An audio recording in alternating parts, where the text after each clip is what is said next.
A no list? It's a good list to have, it's important. What a no list is a list of performers you will absolutely, under any circumstance, not work with. Either female or male. For one reason or another, usually bad. And I tell my agent that, and so he won't book me with those people. I don't know a lot of people like give it out like beforehand, but I've definitely like been booked and been like, hey, actually that's someone I don't perform with. So please don't book me with that person. And then you have to like actually justify the answer to if they're like, well, why you put me on no list? You know, often there's a grace period and we are cool and then we work with each other again. I have people on my no list, of course. I do have a no list. It's small, but there's a couple people on there. I literally have no one on my no list. There's 2 girls on my no list for sex scenes. In fact, I don't have a no list, at least not in the US, because all my experiences have been very good by far. I actually don't have a no list, I have a yes list. Any girl, but with dudes, there's basically only like 10 dudes I work with, and that list gets cut in half from my butthole. I'm bougie. I'm good, so I have no list. So most companies that I work with, they ask me who I want to shoot with. I've had really good experiences so far, so I don't have a no list. I definitely have a to-do list of people that I would absolutely love to have sex with on film. I have had probably like 2 people on it in the past. I don't have one.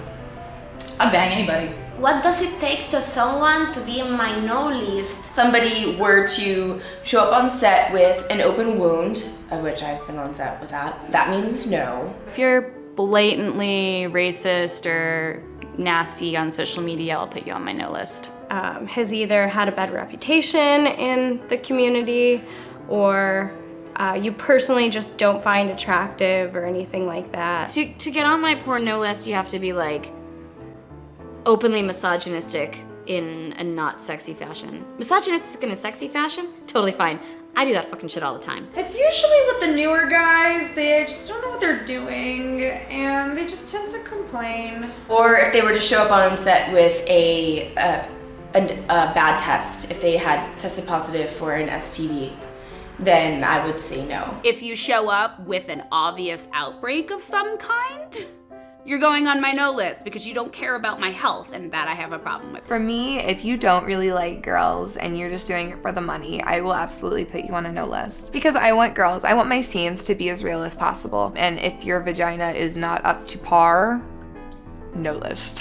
One of them is because I've been around her vagina and it was pretty disgusting when I was around it. I don't really want to put my face anywhere near it. People who are not hygienic.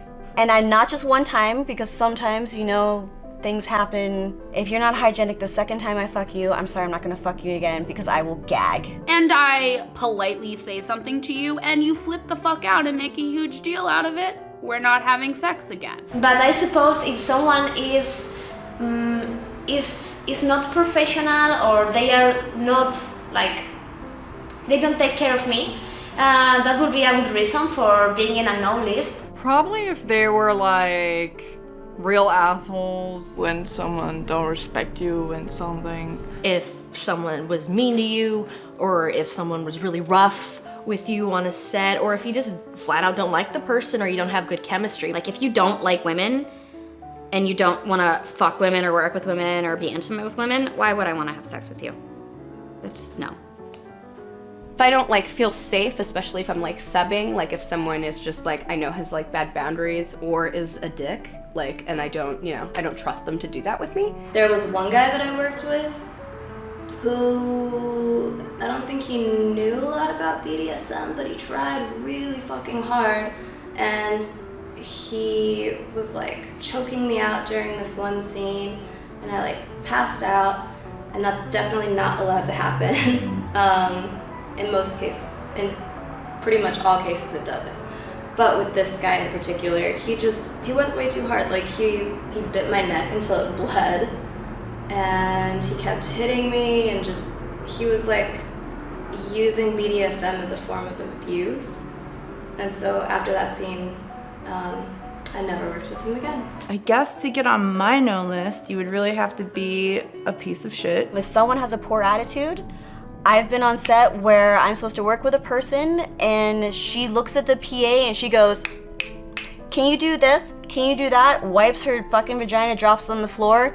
I'm like, how disrespectful of you. You are a shit human being. I will not work with you. Performers that are just not nice people in general, and I've worked with before that are just total assholes, be it guys or girls. Yeah, just don't be a diva, don't be a cunt. To get on my no list, you would have to not respect my boundaries. Yeah, pretty much that, which my boundaries are, I don't really have many. So you just have to be an asshole or like really arrogant or selfish to be on my no list. Although there are some people who aren't on my no list who are that way too, but they kind of separate that when they start performing. I guess you would have to push a boundary if I said no and it kept going or something like that. When someone hurt you, when you have a scene or something like this. But as I say, like, I'm a very easygoing person. It's very complicated to make me angry. So at the moment, I haven't got any problems with anybody.